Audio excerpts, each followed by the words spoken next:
정직이 최고의 자산이라는데요. 성경 속 형통한 자의 표상으로 알린 사람이 요셉이잖아요. 요셉의 삶의 그 궤적을 우리가 따라가 보면요. 그분은 언제나 정직했습니다. 좋은 일, 안 좋은 일, 자기가 좀 드러난 일, 그 일까지도 정직하게 대처했습니다. 그래서 요셉의 최고의 무기가 바로 저는 정직이라고 성경 속에서 읽었어요. 그래서 하나님께서 형통한 표상인 사람이 정직이 최고의 무기라면 저도 사회 가운데 정직을 저희 무기로 삼으면 참 하나님께서 기뻐하시겠다 이런 생각했습니다.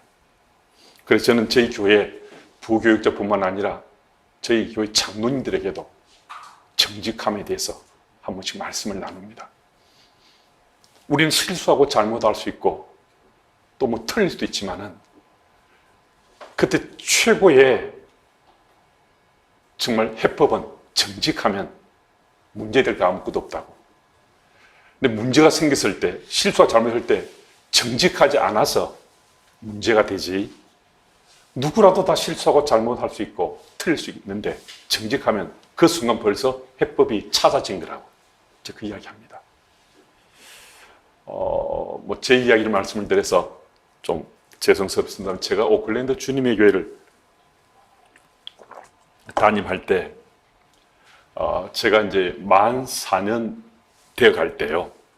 3년차 한 7개월쯤 됐을 때, 3년차 한 6, 7개월 됐을 때 갑자기 제 비자 건이 문제가 됐어요.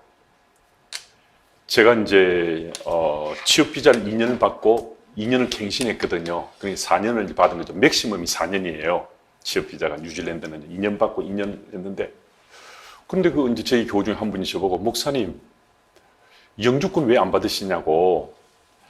영주권 받으셔야 사회 가는데 문제 없을 텐데요. 어떻게 잘 신청되고 이제 곧 받습니까? 그러는 거예요. 그래요. 감사한데 저는 아직 영주권 신청 안 했습니다. 그러니까 무슨 말씀이냐고 그러는 거예요. 깜짝 놀라시면서. 목사님 지금 취업 비자가 지금 거의 이제 만료가 돼 가는데 그때 영주권 넣은 데는 보통 한 1년 정도 걸렸거든요. 그럼 어떻게 되는 겁니까? 저한테 그러는 거예요. 그래서 제가 무슨 말씀하냐고. 제가 제가 이민성에 가서 이제 2년을 더 받을 때 인터뷰할 때 그 이민관이 저보고 2년 더 남았다고 그랬다고. 근데 제가 영어가 좀 짧다 보니까요. 2년 남은 것을 그날 2년 주는 건데 제가 듣기로 이거 받고 2년 더 남았다라는 것을 맥시멈이 저는 4년인 걸 몰라가지고요. 원래 그걸 잘 몰랐어요. 2년씩 계속 할 수 있다 생각했거든요. 그런데 이민관이 그걸 도장 찍어주면서 2년 남았다고 저한테 그랬으니까 저는 이제 이거 하고 2년 더 남았다고 생각했고 또 이제 영어 시험을 통해서 하면 이게 비자비가 무료예요. 그런데 이걸 이제 돈을 주고 하려면 뉴질랜드 달러로 한 6,500불 정도 줘야 됐었어요. 그래서 저는 이제 돈 안 내고 하려고 좀 영어가 좀 더 늘면 그랬는데 사회 가다 보니까 영어가 늘지 않고 오히려 주는 같은 거예요. 그러니까 또 미루고 하다 보니까 그 3년 7개월쯤 됐는데 그 이야기를 듣고 제가 많이 놀랬죠. 어떻게 되나. 그래서 제가 이제 당에 이야기를 했습니다. 그러면 장로님들도 아차한 거예요. 제가 그건 잘 모르니까 장로님들이 이제 제게 좀 말씀 주셔야 되는데 우리 실수도 하는 분도 있고 왜 목사님이 그걸 모르시냐고 하시는 분도 있고 그래서 그때서야 불화그라 했는데 마침 그때가 장기사업 비자가 들어오면 이민법이 좀 바뀌어가지고 더 좀 까다로워졌어요. 그래서 제가 준비를 했는데도 10월 말 11월 달에 겨우 신청이 들어갈 만큼. 그러니까 1년 전에는 제가 2월 4일까지인가 취업 비자가 돼 있었거든요. 그 다음에. 그러니까 꼼짝 못하고 이제 제가 이제 사익을 내려놓아야 될 상황이었어요. 그래서 그때 이제, 이민사회는 혹시 외국에서 선교사님 계시고 이민사회 사익을 해보시면 계신지 모르겠지만 별일 없어도요. 이민사회에서 안 좋은 소문을 내기 시작하면 그 교회에 큰 문제 될 수 있습니다. 또 그리고 담임 목사에 무슨 문제가 생기면 없는 얘기도 많이 증폭되거든요. 그리고 우리 장로님들이 교회가 아주 이제 좀 건강하게 좀 세워져 가고 있었습니다. 어쨌든 하나님 은혜로 여러 가지 스토리들이 있었지만 어쨌든 이렇게 교회가 이런 좋은 소문으로 하고 있는데 목사님이 만약 사역을 그만두면 이보다 낭패가 어디 있냐고. 목사님 지금까지 이 시무하는 이 교회에 목사로만 사역했기 때문에 전혀 문제가 없고 사역을 4년 마치고 나서도 비자는 없지만 발렌티어로 사역을 하면 문제없다고. 그러니까 취업 비자를 가지고 사역하면 문제 법에 걸리지만은 발렌티어로 하면 전혀 문제가 없고, 그리고 또 사례를 주면 안 되니까 목사님한테는 구제비로 저한테 사례를 주겠다는 거예요. 구제비로 사례를 주면 그것도 법에 걸리지 않는다는 거예요. 그러니까 목사님 영주권 신청 이제 들어갔으니까 앞으로 한 1년 정도 그러면 우리는 저희가 또 이제 뉴질랜드 장로 교단에 속한 교회이기 때문에 저희가 상회비를 뉴질랜드 장로 교단에 속해 있으면요, 우리는 한 3%, 우리 12%를 냅니다. 그만큼 그게 뉴질랜드 장로 교단에 속하려고 하잖아요. 이민교회가 그게도 한 100교회쯤 되는데 뉴질랜드 장로 교단에 속한 교회가 한 5개인가 6개인가 밖에 없었거든요. 상회비가 너무 많았어요. 그래서 저희가 상회비를 많이 내지만은 모든 뭐 조건, 뭐 비자를 받는 이런 데는 뭐 신청하면 거의 다 받아주셨습니다. 그러니까 한 1년 되면 저는 반응은 어렵지 않다는 거죠. 그런데 장로님들이 제게 틀린 말씀 아니잖아요. 교회를 생각해서 목사님 그렇게 하라고. 근데 제가 사실 저는 그게 작동이 잘 안 돼요. 장로님들이 그렇게 말씀 주시지만 제가 우리 교회 교우들이 저한테 한 번씩, 자주는 아니지만은 비자건으로 저한테 상담을 요청해서 어떻게 하면 좋겠냐고 도움을 청할 때도 있거든요. 그럼 저는 사실은 그렇게 하는 건 불법이잖아요. 취업 비자가 없으면 사역을 하면 안 되는 건데 발렌티어로 하고 사례비를 구제비로 받고 집도 구제비로 렌탈피도 대주고 다 그렇게 하는 게 전혀 문제가 없다고 그러는데 그건 전혀 문제가 없는 거죠. 세상에서 볼 때는요. 근데 법으로, 제가 아는 법으로는 이 불법인 거거든요. 그래서 제가 장로님들께 정말 장로님 정말 죄송스럽지만은 제가 사역을 내려놓겠습니다. 우리 교우들이 제게 비자건으로 상담할 때 저는 그렇게 불법을 불법 아닌 것처럼 내가 저지르면서 우리 교우들을 보고 법대로 하라고 저 그렇게 상담 못합니다. 그러니 제가 2월 첫째 주에 시작했으니까 1월 마지막 주에 제가 이제 사역을 내려놓겠습니다. 그랬습니다. 그랬더니 장로님들이 정말 안 된다고 아주 강하게, 어떻게 목사님이 그렇게 꽉 막혔냐고, 왜 그렇게 사람이 고지식하냐고, 왜 뭐 어떤 분은 넓을 수가 없다고 저보고 그러더라고요. 사투리로 넓은 수가 없느냐고 막 그러시면서 저를 많이 좀 뭐 책망하다시피 했습니다. 제가 한참 연배가 그때는 어렸으니까요. 그분들은 연세도 있으시고 그러셨어요. 그래서 제가 정말 2월 첫째 주에 사역을 내려놨습니다. 저도 사실은 감감했어요. 생계가 막연 하잖아요. 좀 구제비 주는 것도 안 받고 아무것도 안 하고자 제가 그거 노력한 거니까요. 그렇게 하면 제가 말씀드린 제가 그 부자 아니라고 그 가진 돈이 없다고, 그럼 제가 어떻게 렌탈비는 어떻게 내고 생활은 어떻게 해요? 아니 어디서 용기가 생겼는지 그 안 받겠다라고 제가 그 사역을 어떻게 내려놓을 수 있었겠어요? 하나는 뺑 믿은 거죠. 그래서 저희가 이제 내려놓기 전에 이민성에 저희 교우들이 연명해서 청원하는 편지도 보냈습니다. 그렇게 했는데 어쨌든 한 주 지났습니다. 2주 지났습니다. 3주 지나고 있는데 근데 그때 문제가 생긴 게요. 제 아이가, 제가 취업 비자가 아니면 학교를 못 가는 겁니다. 그때 아이 학비가 14,000불인데요. 1년에 14,000불을 낼 수 있는 능력이 제가 안 되는 겁니다. 아빠가 14,000불을. 그래서 아이를 설득했습니다.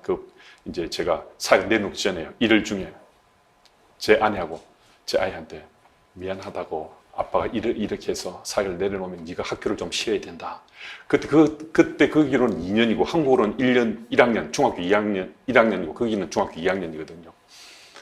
그럼 그 아이는 이제 방학 마치고 아이들 새로 친구들 만날 기대감이 있는데 난데없이 아빠가 엄마하고 너 학교 못 간다고 그 이야기하니까 얼마나 얘가 속상했겠습니까? 절대 안 된다고. 아빠 절대 안 돼. 나 학교 가야 돼. 나 친구 만나야 돼. 그러는 거예요. 그래서 또 설명해서 아이가 그걸 받아들이고, 그래서 2월 이제 4일이 마지막인데 아이하고 2월 3일인가 2월 1일인가 학교를 찾아갔습니다. 이제 제가 이제 취업 비자가 끝났다고, 그래서 아이 학교를 못 오고 이제 나중에 취업 비자 되면 오겠다고 그렇게 갔는데요. 제가 교장 선생님 비서를 만났거든요. 교장 선생님 비서를 만나서 제가 얘기를 하니까 그 비서가 그러는 거예요. 이거 정말 드문 일인데, 미스터 김이 정직하게 얘기해줘서 고맙다고 그러는 거지, 저한테요. 이게 이민사하고 연계가 안 돼 있기 때문에 모른대요, 학교에서는. 제가 취업비자에서 방문비자로 바뀌더라도 자기는 전혀 모른대요. 이런 일이 종종인데도 아무도 자기들은 이런 이야기 한 적이 없대요. 제가 이제 자기도 처음이래요. 교장 비서하고 나서는. 그래, 드물다고 그렇게 이야기했거든요. 그러면서 도와주겠다는 거예요. 그래서 미스터 김이 이민성에 지금 이게 진행 중이라는 것을 지금 편지를 보내서 진행 중이라는 그 편지를 받아오면, 그 받기 전에도 제 아이 크리스거든요. 크리스가 계속 학교 다니도록 해주고, 그거 받아오면 영주권 받기 전에도 무료로 해주겠다는 거예요. 정말 하나님의 손길은 기가 막힌 거예요.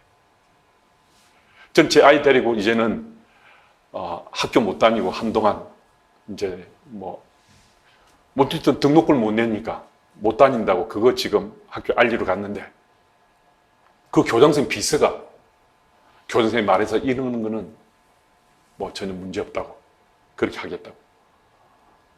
정말 그래서 제가 편지를 받아서 편지 받기 전에도 아이는 학교 다니고 있었고요. 그래서 제가 그 아이한테는 평생 잊히지 않는 정직에 대한 가르침이 됐잖아요. 아이한테 그런 보너스가 있었던 거예요.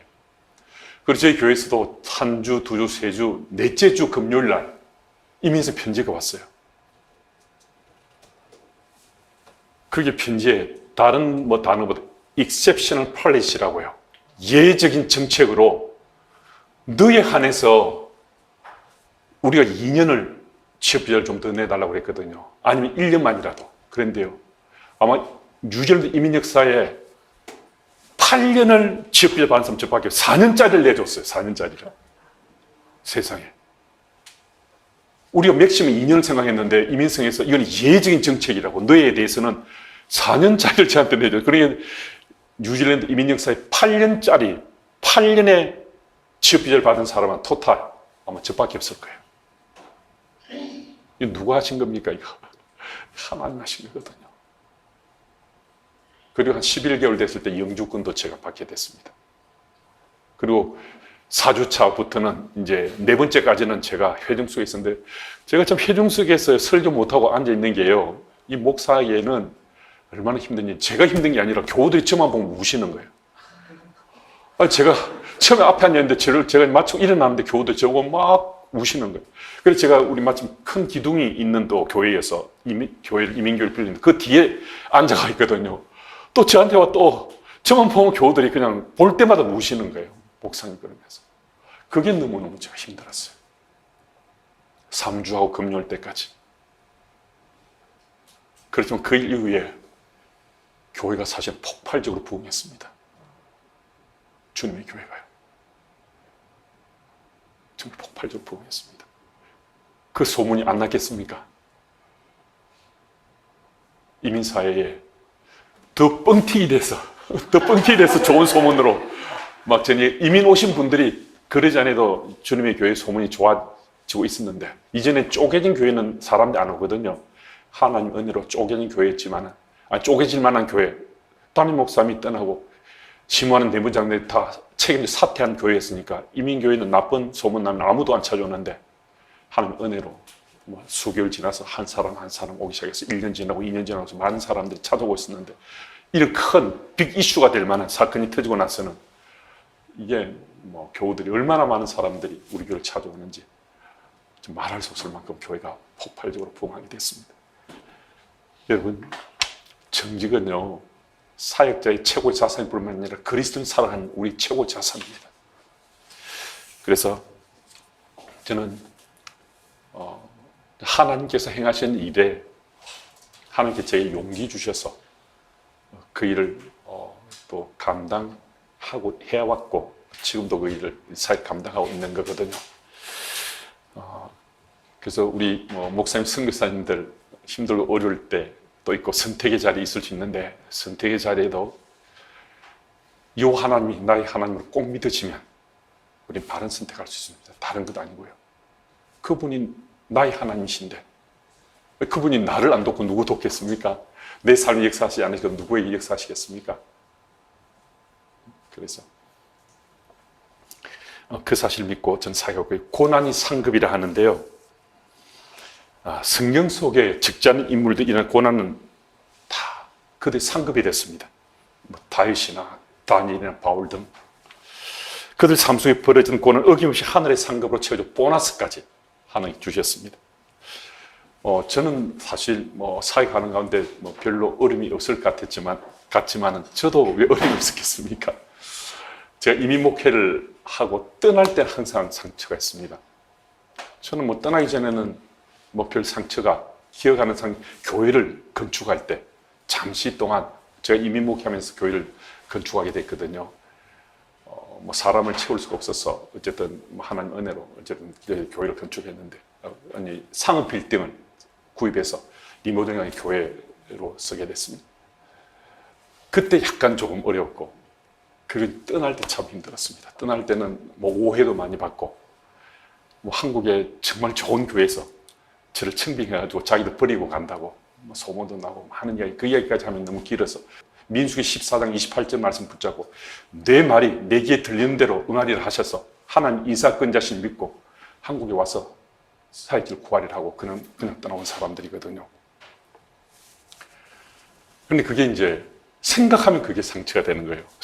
평상시에는 한 2년쯤 지났는데 그날도 제가 갑자기 그 생각이 났는데 또 막 가슴이 아픈 거예요. 너무 억울한 거예요. 왜 그때 그 말을 내가 안 했어? 그때 그 말만 했어도 문제없는데 그렇게 제가 지금 그 생각하다가 제가 하나님 이제 이 상처를 씻어 주십시오라고 그전에도 제가 기도 한 번도 했겠어요. 마음이 상한데 이거 좀 벗어나게 해달라고. 근데 아직까지도 그게 벗어나지 않았는데 그때 그 기도했는데 갑자기 하나님께서 우리말로는 우리들끼리는 뜬금없다 할 정도로요. 주님께서 그러시는 갑자기 저는 지금 이 상처를 씻어달라고 이제 이거로 기도도 하고 고민하고 살려고. 근데 하나님께서 저보고 너 하늘 오면 상급이 하나도 없다 그러시는 거예요. 저한테 그런 느낌인 거예요. 아니 저는 지금 제가 이 상처 좀 씻어달라고 주님 앞에 매어 달려 있는 판인데 갑자기 상급 이야기를 하시면서 너는 하늘 오면 상급이 하나도 없다 이러시는 거예요. 그런 느낌으로 제게 울림이 느껴졌어요. 그래서 제가 아니 지금 무슨 말씀이시냐고. 제가 이제 그런 말씀한 느낌이니까 제가 좀 따져 물었죠. 제가 얼마나 괜찮은 목사인데, 제가 얼마나 사역을 열심히로 그냥 주님만 바라고 사역한 목사인데, 왜 제 상급이 없어요? 제가 얼마나 상급이 많을 건데, 제가 얼마나 상급을 기대하면서 지금 사역하고 있는데, 왜 제가 상급이 없다는 거예요? 그랬더니 주님께서 제게 이렇게 말씀하셨어요. 너는 그래 네 말처럼 너 일 좀 열심히 했다. 그래 네 말처럼 네가 충성되게 일했을 수 있다. 그런데 너 다 받았지 않냐? 다 누렸지 않냐? 너 등 따시고 배부르게 잘 지금까지 살아왔지 않냐? 이러시는 거예요. 너는 지금 세상에서 존중받고 존경받고 너 다 받아먹었다는 거예요. 다 누렸다는 거예요. 너 세상에서 너는 네가 쏟은 것보다 더 많이 받고 누렸다는 거예요. 그래서 하늘날이 너 오면 상급 하나도 없다는 거예요. 저 얼마나 충격이었겠어요. 어처구니 없었겠어요. 제 상급이 이만큼 엄청 쌓이다 생각했는데 하나도 상급이 없다. 그러시면 주님께서 저한테 덧붙였어요. 그런데 말이야. 딱 하나 있다는 거예요. 딱 하나. 상급이 하나도 없다고 말씀하신 주님께서 저보고 딱 하나 있대요. 딱 하나 그게 무엇인 짐작이 되십니까? 딱 하나. 너가 내 이름 때문에 억울한 거 견뎌내고 너 교회를 위해서 너가 좀 고통스러운데도 참아내고 끝까지 나를 위한 거 그거 네가 그 고통받은 거 이게 가장 아파하고 상처가 생기는 그게 너 상급이다. 그러시는 거예요, 제게요.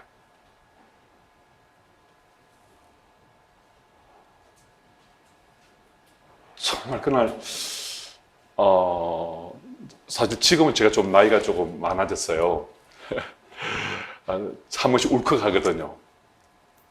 근데 그날 주님께서 제 상처, 제가 억울하게 가슴 속에 새기고 있는 그거 상함, 그게 제 상급이라 하는 이야기 듣고 저는 얼마나 많이 울었는지 모릅니다. 제가 정말 펑펑 울었습니다. 상급 하나인데 딱 하나 있는데 너가 억울하다고, 너가 고통스럽다고, 너 상처다고 이거 좀 씻어달라고 매어달면 그게 너 상급이다. 그러시는 거예요. 근데 정말 놀라운 거는요, 그날 이후에 이게 상처가 아니고 상급이라고 믿어졌어요. 그래, 그날 이후에 그게 다 가셨습니다.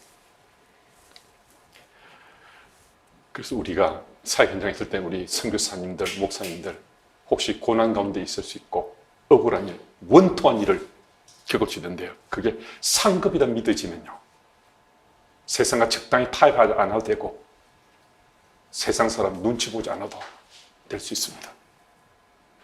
왜냐하면 내가 고난당하는, 고통당하는 것도 상급이라고 주께서 말씀해 주시기 때문에 그렇습니다. 그래서 그 사실을 우리 꼭 믿었으면 좋겠고요. 그리고 소주제 6번째인데 성실함과 하나님을 경외함. 성경 속 인물 중에요, 저는 성실함과 하나님을 경외함, 모르드게의 성실함, 하나님 경외함을 저는 참 좋아합니다. 그는 포기할 수밖에 없는 상황이 몇 번이 연출되었지만은 하나님 된 신앙을 지키며 하만의 계략을 물리치고 결국 승리하지 않습니까? 모르드게 승리할 수 있는 것은 그의 성실함, 하나님 경외함에 그 하나님 주신 선물이 은혜로 생각합니다. 김영석 교수님이 얼마 전에 100년을 살아보니라는 책을 쓰셨는데 그분이 하시는 말씀 속에 이 땅을 당신이 100년을 살아봤는데 100년을 살아오고 나서 인격의 핵심이 이것이다라고 말씀했어요. 100년을 살아오신 분이 인격의 핵심이다라고 말하는 게 무엇일 것 같습니까? 성실함. 100년을 살았는데요, 인격의 핵심, 우리 사람의 품격의 핵심이 성실함이라는 거예요.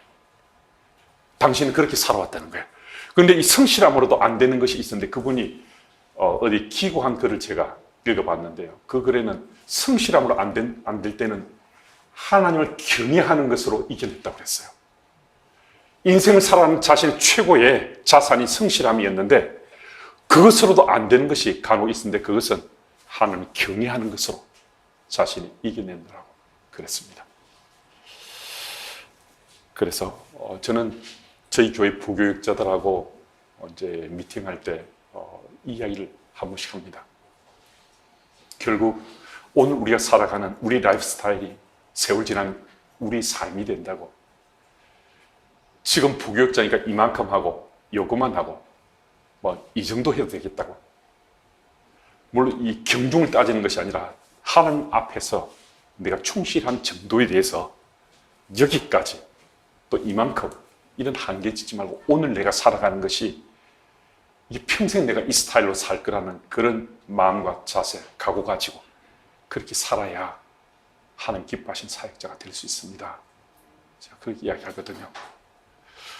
그리고 우리 목사님들한테 제가 지금 현장에 있는 우리 동역자들 평생 가는 사람들이라고 제가 그렇게 이야기합니다. 그래서 서로를 더 존중하고 서로를 믿고 신뢰하는 사역할 수 있다고 제가 이야기합니다. 그래서 저희들이 지금 있는 이 현장이 하나님 가장 기뻐하시는 현장이다라고 우리가 믿고 사역해야 그래서 서로를 더 존중할 수 있고 더 성실하게 임할 수 있다고. 그래서 저희는 이제 이 일을 위해서 각자가 서로를 좀 더 이해하고자 할 때 자기 발전도 있어야 될 것 같았어요. 저희는 목요일 날을 목회 영성인 날이라고 해서 일주일 중에 하루를 사역을 하지 않고 저희들은 사역을 멈춥니다. 그리고 그날은 양복 입지 않고 평상복으로 그냥 교회 옵니다. 그런데 교회 오지 않고 집에 있으면 게으르지고 나태해질 수 있으니까 아침 출근해서 퇴근 시간 정해지면 가면 되는데요. 그날은 신방하지 않고 또 뭐 다른데 뭐 전화하거나 뭐 다른 강의나 그런 거 하지 않고요. 오직 자기 개인 영성을 위해서 기도하거나, 그건 자기가 선택하는 겁니다. 말씀 보거나 성경 보거나 책 보거나, 그것 하면 자기 영성을 고양시키라고. 그날 하루는, 월요일 날은 가족들과 함께 쉬고, 목요일 날은 목회 영성의 날이기 위해서 자기 영성을 더 잘 고양시키고자 할 수 있는 베스트를 다 해서 하고, 그래서 그런 목회 영성의 날 더 많이 더 친해지고 가까워져서 같이 사역하면 참 좋겠다고. 그래서 저는 뭐 주님 교회에서뿐만 아니라 지난번 섬겼던 교회도, 그 이전 교회에서도 목회 영성의 날은 항상 날짜가 목요일날 금요일날 달라졌을 뿐이지, 왜냐면 제가 부교육자로 제가 사역할 때 정말 하루 24시간이 부족할 만큼 일이 좀 많았거든요. 제 개인 영성을 위해서 할 수 있는, 뺄 수 있는 시간이 거의 없었어요. 또 제가 이재철 목사님 밑에서 배우는 사람이어서 그분은 시간 토막토막 내서 쓰시는 분이거든요. 그런데 익숙해서 제가 저도 뭐 그런 스타일로 사역을 하다 보니까 정말 시간이, 부교육자로서 내가 가질 시간이 정말 필요했어요. 그래서 제가 담임 사역을 시작하면서부터는 목회 영성의 날을 두고서 지금까지 제가 이 사역을 하고 있습니다. 그리고 뭐 성실함과 하나님 경외함에 대해서 제가 김영수 교수님 예를 든 것처럼 우리가 성실함과 정말 하나님을 경외함으로 두려워한다는 거거든요. 하나님만 두려워하면요, 세상이 두렵지 않습니다. 근데 그냥 두려움이 아니라 경외함으로 두려워해야 제대로 하나님을 믿는 믿음이라 저는 믿어져서 성실함과 하나님을 경외하는 두려움으로 사역하고 있습니다. 그리고 사역의 중심은 가정인데, 이것은 지금 현재 진행형인 제 사역이고 주님의 교회 사역의 이야기입니다. 예수님 공생의 사역은 교육과 선교로, 그렇게 우리가 모두들 이것을 특징화하는 것 아니더라도 예수님의 사역을 교육과 선교로 우리가 다들 얘기를 하지 않습니까? 그래서 저는 제 사역을 지금까지 그랬지만은 주님의 10년 사역이니까 제가 교육 그리고 선교에만 집중해서 사역을 하고 있습니다. 그래서 처음에 4년은 제가 다음 세대를 품고 사역하는 교육에 초점 맞췄지만 가정이 중심이 되어야 된다. 그래서 가정이 신앙의 주체입니다. 가족이 신앙 교사입니다. 이런 테마로, 이런 주제로 표로 삼고서 가정이 신앙의 주체 삼고서 다음 세대 교육을 해왔습니다. 교사라 하더라도요, 교회는 아이들에게 신앙 교육을 하는데 자기 집에 가면 교사들도요, 자기들의 신앙 교육을 잘 안 시킵니다. 그래서 저는 신앙 교육에 최선봉도 그리고 최후방도 저는 가정이라고 믿는 사람입니다. 그래서 가정에서 말씀을 묵상하고 기도 생활하고 또 그리고 그 다음에 하나님의 선교를 꿈꾸는 가정이라 하지만 선교도 가정에서 해야 된다 믿는 사람이거든요. 그래서 저는 4년은 가정이 신앙의 주체가 된다는 데 초점 맞추어서 제가 사역을 해왔습니다. 그리고 올해부터는 하나님의 선교를 꿈꾸는 가정에서 이제 선교의 중심이 가정이라 해서 4년 동안 제가 사역을 해나갈 겁니다. 그리고 나머지 2년은 이제 4년 교육의 중심이 돼서 가정이 중심이 된 교육, 또 4년은 가정이 중심이 된 선교, 나머지는 8년을 그렇게 사역했는데 그 실체들이 어떻게 우리 보여지는지 그 현장을 좀 구체화하면서 나머지 2년을 사역하고 제가 10년 사역을 마치려고 하는 거거든요. 지금은 가정이 선교의 중심이 되는 이야기가 우리에게 조금 낯설 수 있습니다. 저는 아마 10년, 15년 그리 지나지 않았어요. 저는 정말 선교 가정이 중심이 되지 않으면 지금 한국 교회뿐만 아니라 세계 교회도 아마 선교는 어쩌면 미끄럼질하기에 여념이 없을 수 있습니다. 미끄럼질하리라 생각됩니다. 지금도 이 코로나 팬데믹 지나면서 많은 교회들이 고정 비용 때문에 선교사들하고 사실은 더 이상 후원을 못하겠습니다 하는 이야기들이 심심찮게 들려오거든요. 그리고 교재도 잘 알지 않습니까? 뭐 최윤식 박사가 2020, 2040 책 썼는데 그 책에도 이야기하고 있지만은 처음에 40년대 반토막 난다 했거든요, 교회가요. 2030년에 이 반토막 난다는데요. 지금 현재 우리가 개신교 믿는 사람들 한 500만, 550만 정도 본다 하거든. 800만 정도 믿는데 그 중에 150만 이상이 가난 교우고 150에서 200만 정도가 이단 사입이라고 그러거든요. 실제로는 한 550만 전후가 실제 기성교회를 섬기는 교우라고 그래요. 그 중에도 100만 명 이상이 말하자면 이 가나안 교회인데요. 이제 앞으로 가나알 교우들이 한 100만 명이 된다는 겁니다. 부모님들 돌아가시면 안 나가려고 지금 준비하고 있는 교우들. 그러니까 가나안 교우들이 한 150만 이상이고, 이제 안 나갈 교우들, 가나알 교우들이 한 100만 명 이상이고, 그러면 얼마 지나지 않으면 400만 정도 이하로 떨어질 수 있다는. 그리고 2030년쯤 되면 한국 교회 교우들이 한 400만 정도밖에 안 된다는 거 실체일 수 있습니다. 지난 총회에서요. 지난 총회에서 발표했는데 제가 노회에서 들었는지 제가 지금 약간 헷갈리는데 지난 10년 동안 통합청만 명, 이건 보고서를 근거하면 10년 동안 통합청만 30만 명 줄었다 했습니다. 통합청만. 합동 빼고 다른 교회 빼고 30만 명. 30만 명이면 1000명 되는 교회가 몇 개 줄었다는 얘기입니까? 300개가 10년 동안 교회 줄었다는 겁니다. 이 실제입니다. 이건 총회에서, 노회에서 직접 보고한 이야기입니다. 제가 기억나네요. 서울장신 총장님이 오셔서 아마 그 이야기를 하신 것 같습니다. 이 보고하시면서 저희 노회에, 제가 평남노회 소속인데 그만큼 지금 교회가 슬라이딩 하고 있다 보니까 교회가 힘들어서 선교 사역에 자꾸 손을 끊고 있습니다. 그런데 교회가 그걸 못하거든요. 그래서 앞으로 한 10년 정도 전후가 되면 가정이 주체가 돼서, 가정이 중심이 돼서 선교한다는, 그게 아마 저는 세미나가 그곳에서 열리리라 그런 생각을 해봅니다. 뭐 저는 이제 첫 걸음을 좀 더 세게 떼고 있는지 모르겠지만은 저희 교회는 그래서 4년 동안 이제 저희 교회 가정이 선교사와 매칭이 돼서 부모 세대뿐만 아니라 자녀 세대도 같이 기도도 하고 물질로 지원하면서 선교사님들과 같이 매칭을 이제 지금 작업하려고 기본 작업들은 이제 다 지금 하고 있습니다. 그래서 올해 내로는 저희들이 이 작업을 다 마쳐서 선교사님을 저희들이 2030년까지 20유닛을 파송할 거거든요.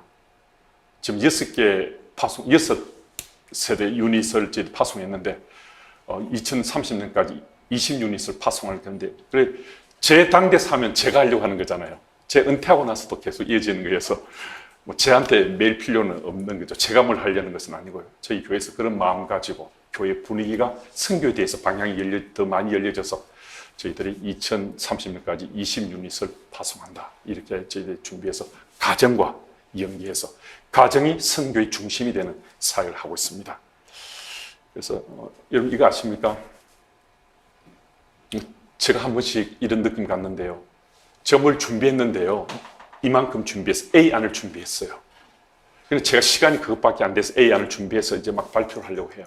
말하자면 뭐 교회 강의나 아니면 어떤 또 뭐 제가 밖에 나가서 혹시 또 강의할 때, 근데 다른 일을 했는데 갑작스럽게 정말 기가 막힌 생각이 났어요. 거기에 더 추가할 때가 있거든요. 그거 제가 이미 알고 있었던 거예요. 제게 축적돼서 습득된 건데 미처 생각 못했어요. 이미 강의안도 다 원안이 다 만들어져 있어요. 보냈을 수도 있어요. 근데 딴 생각, 딴 일 하다 그 생각이 갑자기 났어요. 이게 하나님의 은혜거든요. 하나님께 우리에게 그렇게 지혜를 주시는 분이세요. 그래서 내가 이미 알고 있는 것을 기억나게 하신 하나님, 이미 축적한 것을 하나님께서 우리 지혜로 드러내게 하시는 분이 우리 하나님이세요. 사역 가운데 이런 경험을 종종 합니다. 제가 이제 나이가 많아져서 기억력도 좀 TV해지고 사역하는 것도 뭐 젊은 세대에 비해서 뭐 제대로 반응하지 못한 일들이 하나씩 더 많아지게 될 텐데요. 근데 제가 믿는 게 있는 거죠. 하나님께서 제가 미처 그 순간 깨닫지 못했는데, 그 순간에 뭘 제대로 대처하지 대처하지 못했을 텐데 하나님께서 제게 기억나게 해주시는 거예요. 깨닫게 해주시는 거예요. 그래서 지금 사역하고 있습니다. 제가 뭐 사역을 못할 수도 있는데, 제대로 못할 수 있는데, 정말 순간순간마다 하나님 주신 그 지혜로 지금 주님의 교회 담임 목사 사역을 하고 있습니다.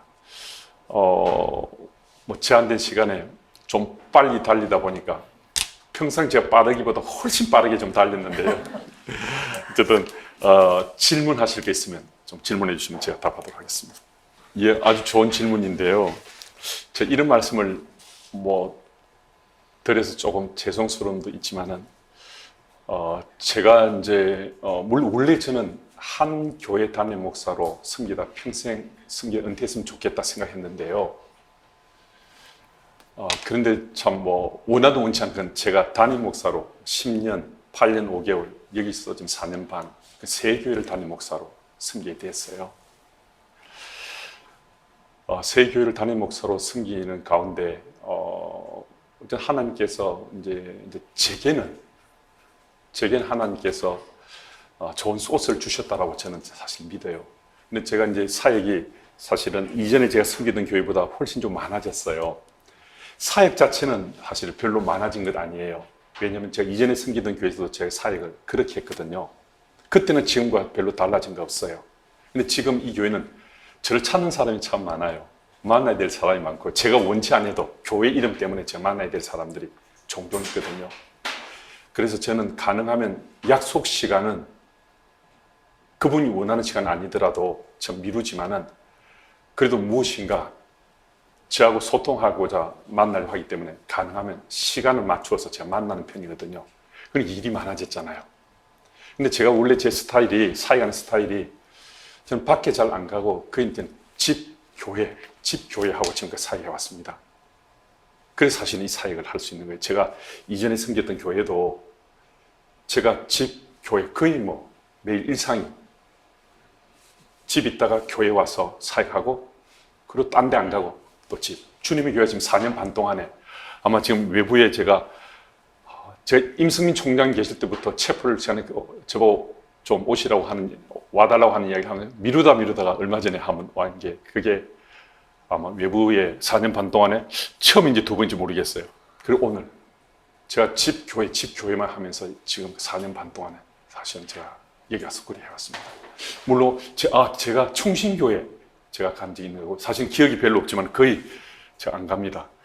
거의 안 갑니다. 왜냐하면 하나님께서 저를 주님의 교회 담임 목사로 부르신 것은 이 양떼들, 이 소떼들 제가 목양하라고 저를 부르시기 때문에 저는 제 사역은 여기서 하는 것이 딴 데 하는 걸 생각하지 않아서 저는 그냥 그래서 완전 집 교회. 그래서 저는 새벽에 교회 오면요.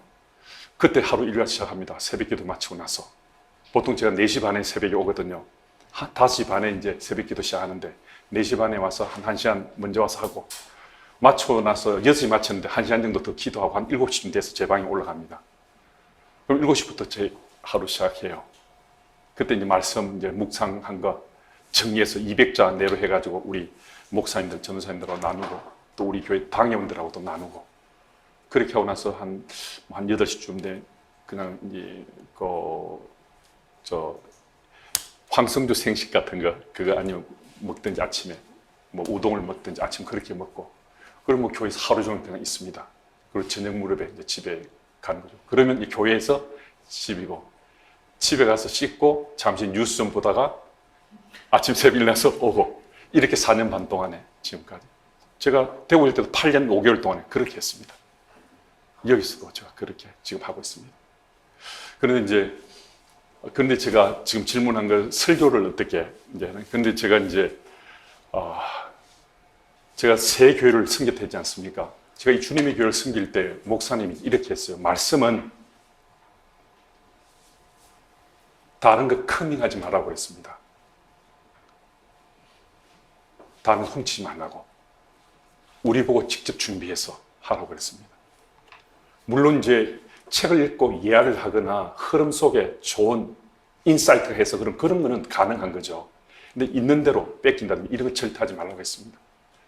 그래서 제가 담임 목사 사역하면서 제가 이전에도 10년 사역하고 8년 5개월 했지 않습니까?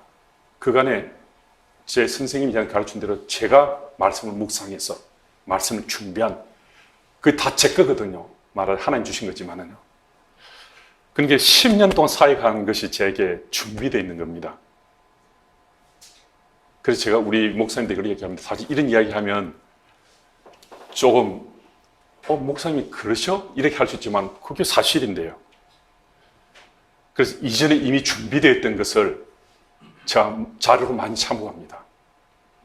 주님의 교회 사역을 하는데 제가 일주일 동안 제가 설교하거든요. 새벽 설교하거든요. 새벽 설교는 매번 새로 준비합니다. 한 3시간, 4시간 정도 제가 준비하거든요. 매일매일요. 3시간. 제가 집교회 등이 가능하지. 제가 밖에 어디 좀 시선 돌리면 그 불가능합니다. 근데 주일 설교는 금요일까지 제가 마무리해서 리허설을 합니다. 특별한 경우 아니면 제가 본당에 가서 리허설을 하는데요. 그런데 그 중에서 생짜배기로 완전히 1부터 새로 준비하는 말씀도 있고요. 이전에 제가 말씀을 준비한 걸 참고해서 사실 그것을 적용을 좀 달리 하거나 그렇게 해서 주일 설교를 준비할 때 있습니다. 아마 우리 교우들이 혹시 이 사실을 알면 우리 목사님 이전 설교를 저렇게 하시나 이럴지 모르겠지만은 사실 그렇게 이전에 근데 그거는 제가 하나님 앞에 무릎 꿇고 묵상해서 제가 준비한 제 설교거든요. 다른 사람 컨닝한 거 아니거든요. 그래서 제가 이전에 저희 교회 설교 목사로 계셨던 임영수 목사님이 제가 이재철 목사님 밑에서 5년 반 배웠고 임영수 목사님을 또 6개월 모셨는데 그때 목사님이 오셔서 그때 주일 설교하셨는데요. 그 설교가 목사님 책에 있는 내용을 쭉 이렇게 하시기도 했었죠. 그러면서 제가 위로가 됐습니다. 목사님 같은 대가도 당신의 설교잖아요. 책에 있는 설교. 그걸 하시잖아요. 저는 비교도 안 되는 사람이지만은 어쨌든 저도 제가 무릎 꿇고 기도하고 하나님 앞에 소망해서 제가 준비한 설교니까 그걸 이 시대에 맞도록 제가 맞추어서 그렇게 해서 하는 설교가 때때로 있습니다. 답이 된지 모르겠습니다. 네. 그렇지만 어쨌든 그 말씀에는 저도 최선을 다하려고 준비하는 것은 다른 분들도 그러시겠지만 저도 그것은 틀림없습니다. 네. 그래서 뭐 새벽 설교, 뭐 주일 설교, 그 다음에 제가 우리 피테스 교회도 제가 다 합니다. 한 타임만 우리 보통 총회 교육은 3개월 안수집사 권사, 4개월 장로 그렇지 않습니까? 전 7개월 보름을 제가 합니다. 왜냐면 그때는 찬스거든요. 그때는 정말 찬스지 않습니까? 그때만큼 담임 목사가 자신의 목회관이나 사역의 방향, 정신에 대해서 일방적으로 이야기하고 가르칠 수 있는 그런 기회가 그때밖에 없거든요. 그러니까 7개월 반 동안은 제가 4개월 동안 총회 규정이지만 그렇게 제가 합니다. 그래서 그만큼 이제 그런 어떤 이 교육에 있어서 그것도 제가 하고요. 그다음에 겨자씨 인도자 그것도 구역 성경 제가 하고 제가 하는 일이 참 많습니다. 그리고 저는 신방도 합니다. 저희 교회 숫자가 상당히 좀 많은 편인데요. 그런데 신방도 합니다. 그리고 제가 우리 교우들 장례나면 제가 다 전화합니다. 장례나면 정말 특별한 경우 제가 깜빡하지 않으면 제가 전화하지 않는 경우 없으면 다 전화합니다. 전화하고 위로해주고 기도해드립니다. 주님의 교회 목사가 어떻게 그럴 수 있냐 하지만 저는 집교회 하기 때문에 이게 가능합니다. 그리고 저희 교우들이 참 죄송스럽지만 저희 교우들 제가 전화하지 않습니까? 정말 죄송스러운 말씀인데 제가 전화할 줄 아무도 몰랐다는 겁니다. 우시는 분도 있습니다. 어떻게 주님의 담임 목사 정말 그때 제가 민망하거든요. 제가 뭔데 당연히 목사가 해야 기본기잖아요. 상이 났는데 당연히 위로하면 전화해드려야 되죠.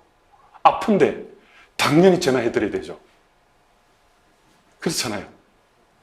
당연히 하는 일을 하는데 어떤 분은 너무 놀라서 또 감동받아서 우시는데 제가 너무너무 민망하고 미안한 겁니다. 저는 정말 교우들의 반응이 그럴 때가 종종 있거든요. 그래서 저는 그게 가능합니다. 그래서 오늘 사실 이 자리가 제게는 좀 교수님 말씀하셔서 4년 반 만에 이제 손에 꼽을 만한 외출로 밖으로 제가 나왔습니다. 예, 또 다른 질문. 뭐 우리 교우들에게 뭐 몇 번 말씀드린 우리 교우들은 다 아시지만은 저는 좋은 아빠도 못 되고 좋은 남편도 못 됐습니다. 그런데 제 아이하고 그 아이가 고등학교 2학년 때 좀 어떤 사건이 있어서 그 아이한테 제가 상처를 한번 준 다음에 그때부터 정말 제가 좋은 아빠가 되려고 정말 제가 사역하는 것만큼 노력했거든요. 그래서 지금은 제가 제 아이한테 제 아이가 참 이런 말씀 드려서 오늘 이런 말씀 드려서 이러니까 계속해서 죄송한데 제 아이가 저를 정말 존경한다고 그럽니다. 제가 사역하는 것만큼 제가 사역은 정말 열심을 하는 편이거든요. 제가 그만큼 열심으로 아이하고 친해지려고 좋은 아빠 되려고 제가 애쓰면서 고등학교 2학년 이후에 이렇게 살아왔으니까 그 아이가 지금 33살인데 그렇게 살아왔으니까 지금은 뭐 그 아이가 저한테 손편도 자주 하고요. 그리고 그 아이가 제게 지금 매일 아침 그는 그 아이 묵상하거든요. 묵상의 큐티를 저한테 말씀을 보내는데 제가 종종 감동받습니다. 정말요. 그래서 제가 언제 너무 감동받아서 저하고 나오는 사람한테 한번 돌린 적이 있습니다. 네. 그래서 그래서 어쨌든 제대로 신앙 교육을 한 아빠다라고 그렇게 자랑할 만한지 못하지만은 교우들에게 가정이 신앙의 주체입니다 하는 이야기 하는데 많이 부끄럽지 않도록 그렇게 가정에서 아이하고 아내하고 그렇게 서로 삶을 나누고 살고 있고요. 교우들에게는 제가 우리 목사님들한테도 그럽니다. 목사님들이 저녁에 우리 목사님이 주로 좀 많이 그렇지만 많이 남으세요. 한 6시, 7시에 보이면 제가 빨리 집에 안 가시냐고. 전 빨리 집에 가라고 제가 막 이제 쫓아내듯이 하는 건 아니면 방이 다르니까 빨리 가시라고 이야기합니다. 저는 좋은 아빠가 못 됐거든요. 이 또래 자녀들 두었을 때. 그래서 저는 우리 목사님들 오후 늦게 있으면 다 제가 책망하는 건 아니고 쫓아낸다고 하고 빨리 가시라고 제가 이야기합니다. 왜냐면 사역 다 끝나고 집에 가서 아이들하고 지금 아내하고 같이 있어야 되는 그 시간인데 교회에서 일한다고 지금 하고 있으니까.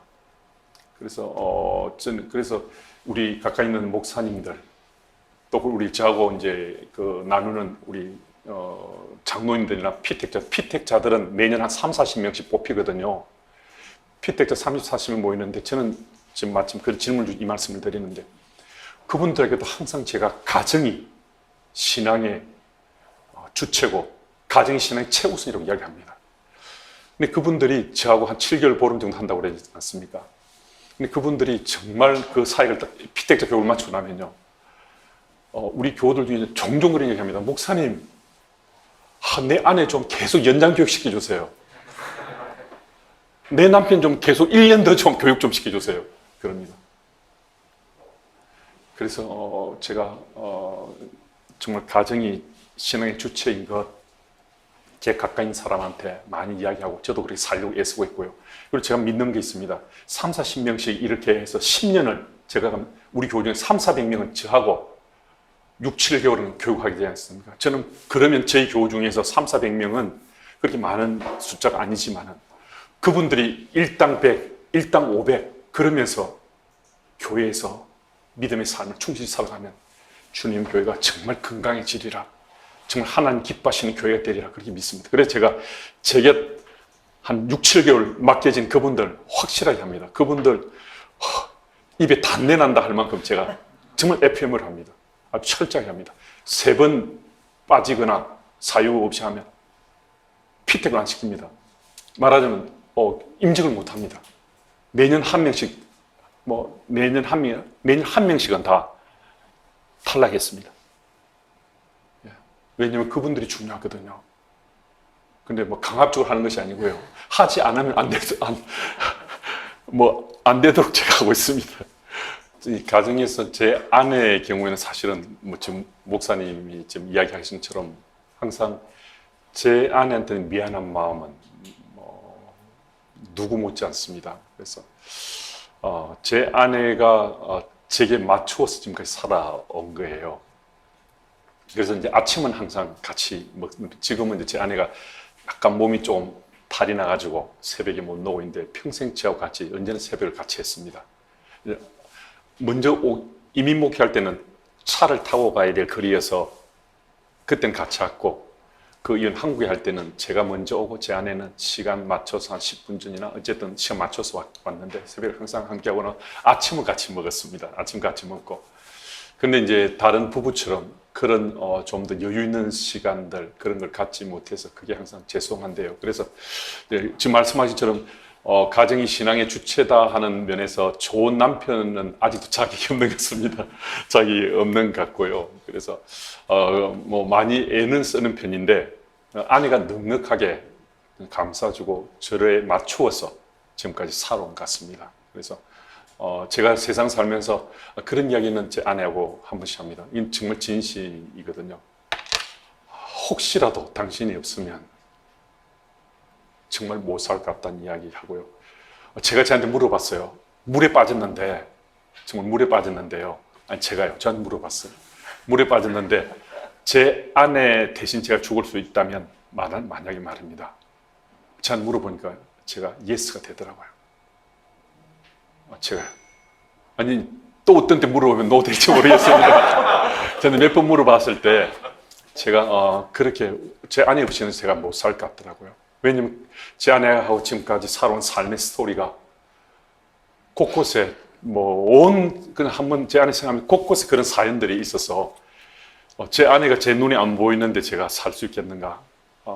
이거는 가능치 못할 것 같았어요. 그리고 부교육자에게는 잘 말씀해서 사실 충분히 그럴 수 있거든요.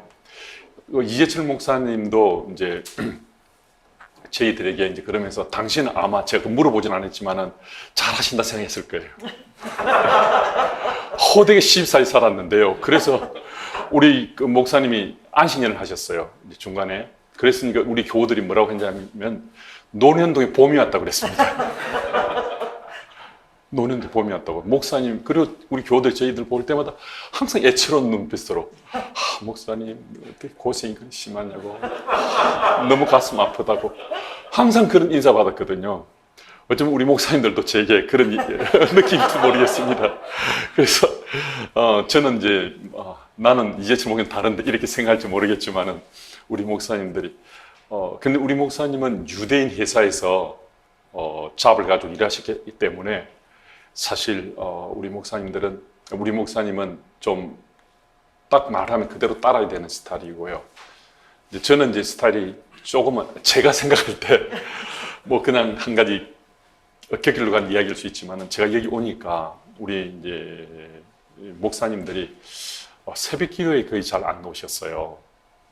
그래서 우리 장로님들, 권사님들이 제가 부임하니까 첫 번째 요구사항이 목사님들 새벽 기도 좀 나오게 해달라고 하는 거였어요.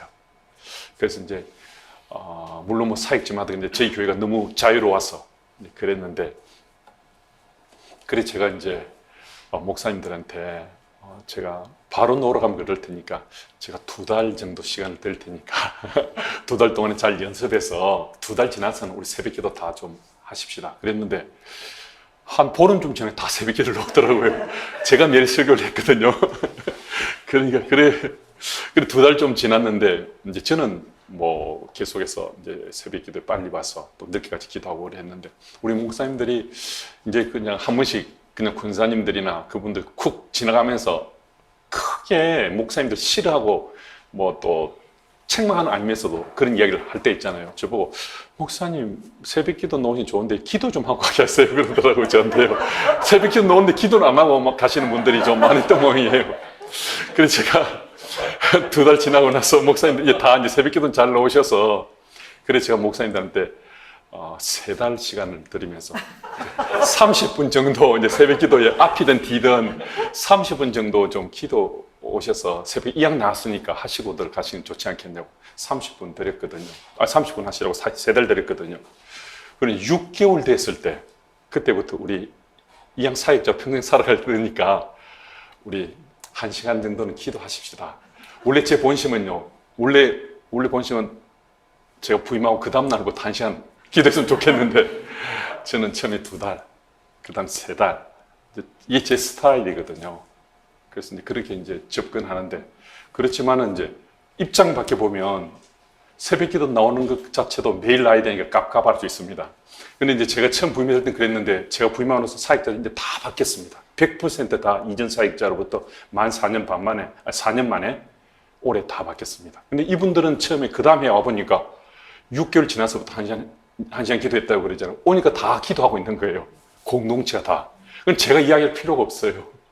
제가 이야기하지 않아도 다 주님이 교회 오면 새벽은 반드시 나와야 되고 이왕 나왔으니까 한 시간 기도해야 된다. 이게 다들 이제 그렇게 하는 거죠. 그리고 그 다음에 또 부임하시는 분들은 다 그렇게 하고 있는 거예요. 그 다음에 오래 오신 분들 오니까 다 이미 다 알고 왔어요. 제가 뭐 이야기를 배우시 동기나 선배들한테 그 교회 어떤 일 물어보잖아요. 그러니까 그 교회는 아침마다 말씀을 묵상하고 하루 시작하고 뭐 새벽에는 항상 해도 한 시간을 기도해야 된다더라. 이게 다 지금 알고 그래서 그럼에도 아마 이제 복역 입장이 되면 좀 답답하고 이런 게 있을 수 있는데 제가 좀 배려한다 하는 것이 불편할 수도 있겠고요. 그래서 제가 이제 우리 교육들 그렇게 이야기합니다. 제가 벌써 50세대가 되고 나이가 꽤 많아지니까요. 제가 뒤늦게 이거 사실이 아닌다는 것을 알게 될 때가 간혹 있습니다. 그래서 제가 우리 목사님들 몇 차례는 그 이야기했어요. 제가 예를 들면 제가 우리 목사님 한 분이 학교를 다니고 계신데 저는 이전에 되고 있을 때도 우리 목사님들도 여기 박사과정 그 목전 했거든요. 되고 있어도 가는 걸 저는 하시라고 그랬거든요. 근데 공부하는 걸 저는 방해하지 않는데 어느 목사님이 이제 그냥 공부를 하시는데 이제 이야기를 안 하시고 이제 하신다라고 이제 그분이 그런 이야기를 제가 듣게 됐어요. 그래서 제가 이제 그 목사님을 불러서 공부하는 건 좋은데 내한테 이야기하고 하면 더 좋았지 않겠냐고 했더니 그 목사님 그러시니 목사님 제가 이야기했는데요 그러는 거예요. 저는 그분이 저를 찾아와서 자기 공부하겠다 한 이야기를 한 기억이 없는 거예요. 그래서 그분이 나한테 이야기했다는 거예요. 그분 이야기 맞을 거잖아요. 한 사람 이야기 맞잖아요. 전 들은 사람이고요. 그래서 제가 그날 그 이야기를 겪고 나서 그 다음 미팅할 때 그랬습니다. 제가 내가 이런 일이 있었는데 내가 이게 옳다 하고 맞다 하는 것이 내가 틀릴 수 있다는 걸 알았는데 혹시 미팅할 때 직접 말하기 거북하면 미팅 마치고 나서 나를 찾아와서 목사님 사실은 그 이야기 이렇게 됐습니다. 그러면 내가 다음 미팅 때 그게 그렇게 됐다고 내가 다시 고칠 테니까 내게 꼭 좀 그렇게 이야기해달라고 그 이야기를 제가 몇 차례 우리 부교육자한테 이야기를 했습니다. 어쨌든 좀 잘 뭐 삶을 나누어 애쓰지만은 세대 차이가 많이 나니까요. 제가 뭐 우리 목사님들 볼 때는 제가 잘한다고 하고 혹 배려한다는 게 꼰대짓 할지도 모르겠습니다. 그런 경우가 종종 있을 수 있습니다. 저도 이제 듣기도 하고요. 이제 그런 경우에 우리가 할 수 있는 기본은 다 하고 그리고 그 다음 스텝을 밟는 게 좋다라고 저는 그렇게 얘기해 줍니다. 지금 교수님이 제게 그렇게 잠시 물으셨는데요. 기본을 다 한다는 일단 그 교회에 제가 부임을 했지 않습니까? 근데 몇 달 만에 그 담임목사 정체가 드러난 거예요. 폭력적이기도 하고 뭐 과격하고 이 명령을 따르지 않으면 무슨 뭐 해를 간다든지 뭐 이런 어떤 분일 수 있는데요. 그럼에도 내가 그 교회 부임한 것은 그분 보고 한 것이 아니라 그 교회에 있는 저도 뭐 직접 뭐 내 양이라고 표현하기에 약간은 조금 기억이 안 맞는지 모르겠고 그렇지만은 하나님께서 부교육자도 저는 내 양으로 주셨다고 믿는 사람이거든요. 그러니까 그 양들에 대한 기본기는 하고 저는 그 교회를 이제 다른 임지로 옮기면 좋지 않겠나 생각합니다. 저는 보통 이제 어느 교회를 가든지 제가 이제 우리 교우들이 보통 제 교회도 이력서가 많이 들어오지 않습니까? 참 많이 들어오거든요. 근데 이제 이력서를 볼 때요, 뭐 스펙이 화려한 사람이 참 많습니다. 그런데 2년을 사역을 하지 않고 옮긴 그 이력이 있으면 그분들은 다 그냥 제쳐둡니다. 아무리 이력이 스펙이 화려해도 어느 교회에서든 최소한 2년을 한 적이 없으면 그분들은 다 이제 사실은 몇 분 제쳐두고 그분은 이제 일단 안 뽑습니다. 근데 그 2년도 사연이 있는 분이 있을 수 있습니다. 이제 그 인연에 대해서 본인이 그렇게 1년 했는데 거기에다가 자기 소개서에 온 다른 분을 통해서 그분이 어떤 그런 어떤 사연이 있다 하면 그건 문제가 안 됩니다. 그런데 보통 아무리 정말 힘든 일이라도 2년은 이제 저희가 그 교회에서 소망을 가지고 이제 그분에 대한 단임 목사에 대한 소망이 아니라 하나님 나라에 대한 소망 가지고 저는 그것은 내가 할 바는 2년은 내가 감내하면서 정말 힘든 일이지만 아까 말씀드렸잖아요. 억울한 게 원통한 게 상급이라고. 이거는 그쯤 되면 이 상급받을 찬스야. 하늘의 상급받을 찬스야. 하나님께서 내게 그런 기회를 주시네. 그래서 저는 2년은요. 그리고 2년 이상은 사실은 그곳에 사실 사역하고 있는 것은 참 뭐 이것은 우리들의 현실적 문제지만은 대안을 찾기 힘든 딜레마 같습니다. 네, 근데 그분들은 그런 스타일을 안 고치거든요. 제가 듣는 몇몇 분 이야기들도 그렇게 하는데도 안 고칩니다. 결국 뭐 하나님께서 내가 손 좀 본다고 말씀하셨으니까 하나님께서 하시겠죠. 네. 답변이 되는지 모르겠습니다. 네. 네네. 고난을 상급으로 생각합니다. 네. 예, 감사합니다.